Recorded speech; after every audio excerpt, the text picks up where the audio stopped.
Happy Monday, Vikings fans, and welcome into Vikings Now by Chat Sports. My name is Patrick Siepman, and coming up on today's show, we have a loaded one for you guys as the Vikings have made 4 roster moves. And then also on the second half of today's show, did Tua Tagovailoa just call out Brian Flores?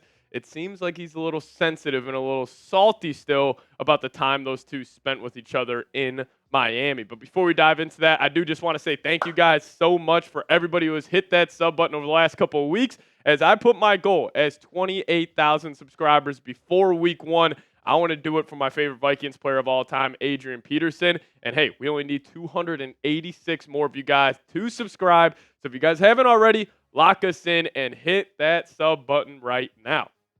But let's dive into the 4 roster moves the Vikings have made dating back to yesterday and a couple this morning. And the biggest roster move here was signing Stephon Gilmore. I broke it down on a video on a channel yesterday, but I just want to go a little bit more in depth and give you guys my final thoughts on that. So Stephon Gilmore this past season, he was still very, very effective for Dallas. Obviously, he is an older cornerback in the league, 33 years old, but he was still one of the better CBs in the National Football League last year.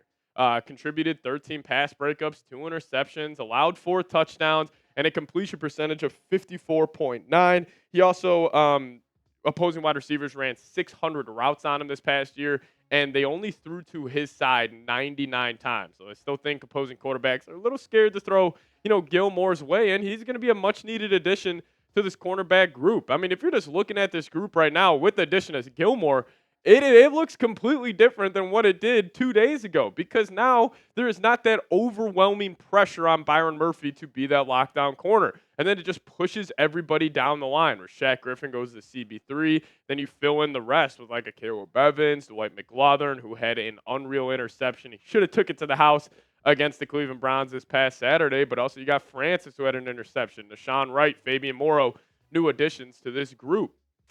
But overall, this Gilmore signing was absolutely massive for this football team because I do think it allows the ability to have Byron Murphy slide to that CB2 spot. It allows Shaq Griffin to slide to that cornerback 3 spot, and you can truly have your lockdown corner on the outside in Stephon Gilmore. And also Byron Murphy operates better in the slot, so that allows him to do so. And I don't know if this is a hot take or not, but I am tired of hearing this tank talk amongst Vikings fans. I saw a couple of tweets go viral this past weekend where fans were saying, well, the Vikings just blew their opportunity to tank this upcoming season because they signed Stephon Gilmore. That is absolutely ludicrous. There is too much talent on this football team to consider tanking. You got blue chippers at 2 of the most important positions in the NFL, left tackle and wide receiver. You got one of the best head coaches in the league, in my opinion. You got one of the best defensive coordinators in the league, in my opinion. And with every single move they have made this offseason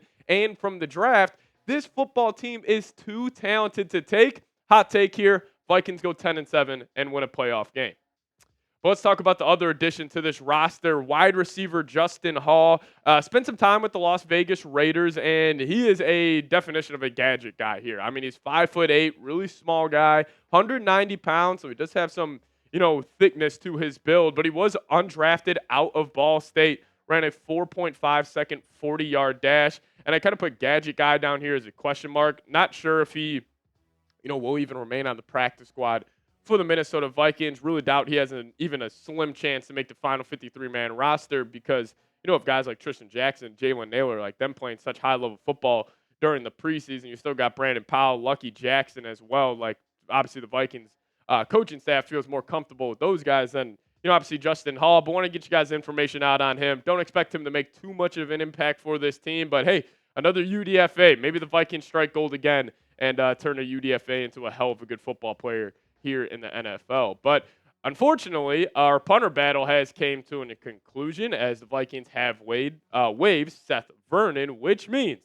Ryan Wright, 6'3", 245-pound punter, will be the starting punter this season for the Vikings. I've always been a big fan of Ryan Wright. He's got a massive leg. Obviously, the weakness of his game is, pinning teams inside the 20. He really struggles in that 50 to 40-yard line punt where, he's almost has too big of a leg. He has sometimes trouble controlling it. But, hey, Ryan Wright, I love having a big boy at punter. 6'3", 245-pound punter. That's absolutely electric. So he's going to remain the starting punter for this football team this upcoming season. But again, if he has a down year like he did this past year, I could see the Vikings looking at another punter in the future. And then they also waived another UDFA wide receiver, Ty James.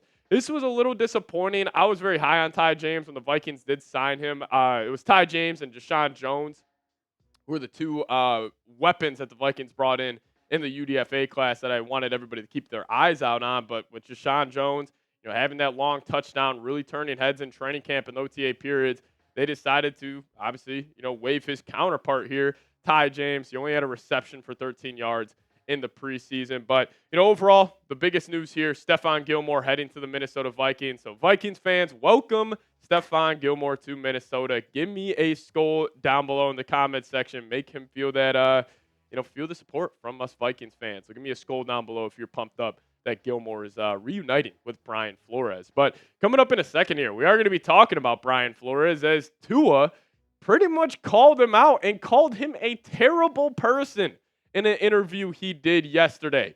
Stay tuned for that. But before we dive into it, I do want to tell you guys about today's presenting sponsor, and that is Game Time. If you guys are looking to buy a ticket to any event here in the near future, I suggest you guys do so with Game Time. If you guys use promo code ChatSports, terms apply, first purchase only. But if you plug in that promo code CHATSPORTS, we'll hook you guys up with $20 off. Now, Game Time has a new feature called Game Time Picks that makes getting tickets to your favorite team's play live even easier. Game Time Picks filters out the fluff to show you only incredible deals on great seats, so you don't have to waste time searching through thousands of tickets. Now, if you're also looking to go to, let's just say, a Minnesota Twins game this summer, Game Time is an authorized ticket marketplace of Major League Baseball, which just makes getting tickets faster and easier on the Game Time app. Or maybe you guys are looking for week 2 of the NFL season where the 49ers come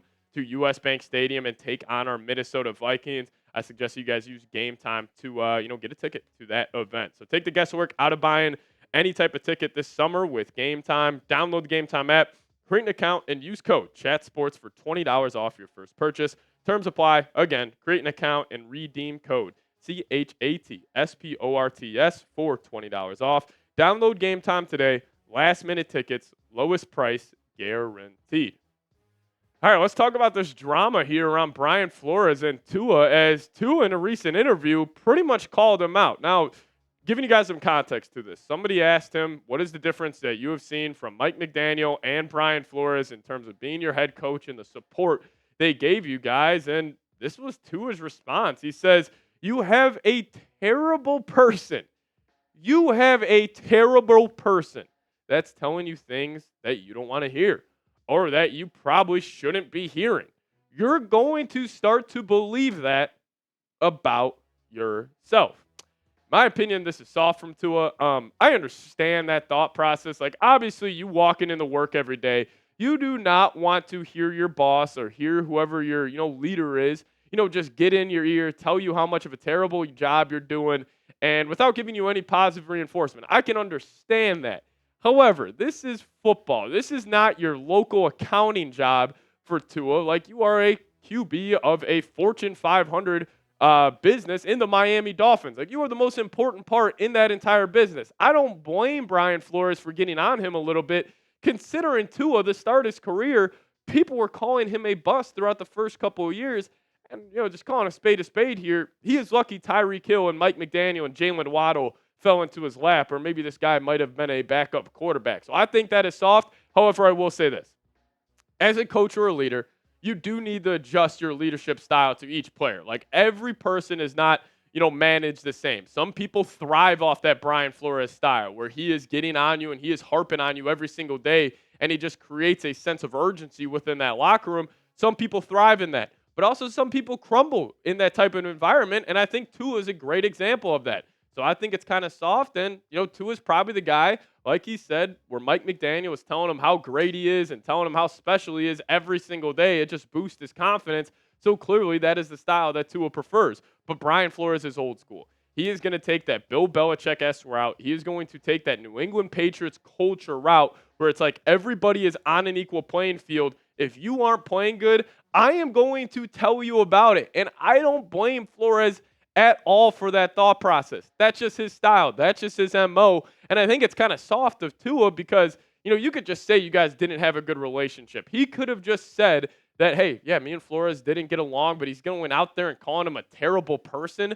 I just think it's kind of ludicrous out of him, and there's just no need for it. And considering the year Tua's coming off of, Tua should have no reason not to be positive this offseason.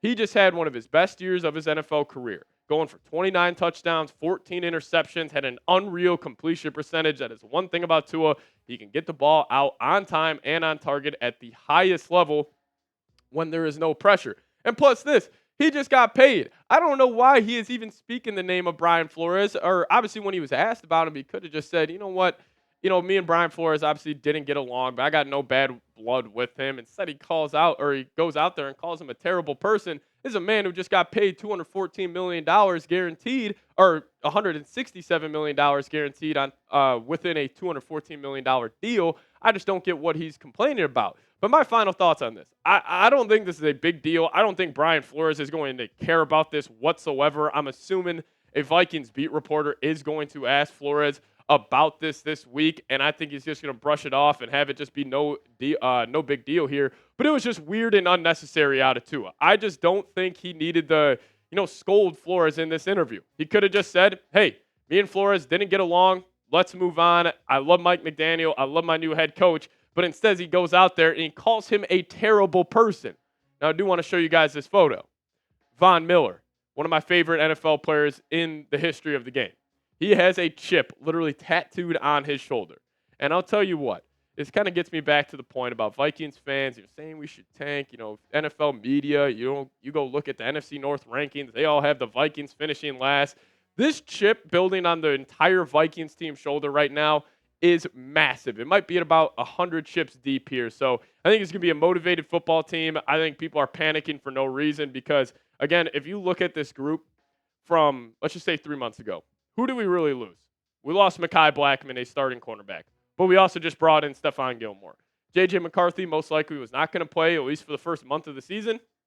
I think everybody needs to pump the brakes and relax on this football team, potentially having the first pick in the draft. It's just a ludicrous conversation, being thrown out there. But, hey, you guys let me know. Is Tua being soft, or maybe you agree with him? You guys let me know your thoughts down below in the comment section. Give me a Y for yes or an N for no down below. Curious to see what y'all got to say. If you guys also want to give me a follow on Twitter, that's the handle right there, @PatSeeps. If you guys do so, I'll give you guys a follow right back. See you guys next time. SKOL Vikes.